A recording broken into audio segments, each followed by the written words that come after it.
Continuamos transmitiendo a la Venezuela Lucha.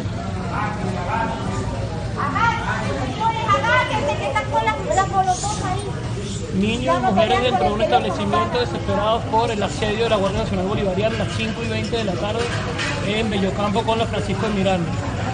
Estamos reportando para Venezuela Lucha, tratando de llevarles lo que está pasando de cerca.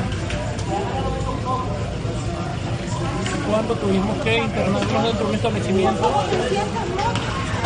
por la gran cantidad de disparos y motos que venían llegando al lugar.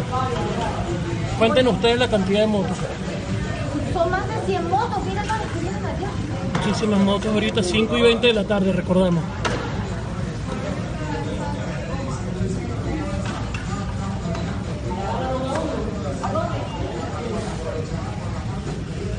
Al final pueden ver todos los casos.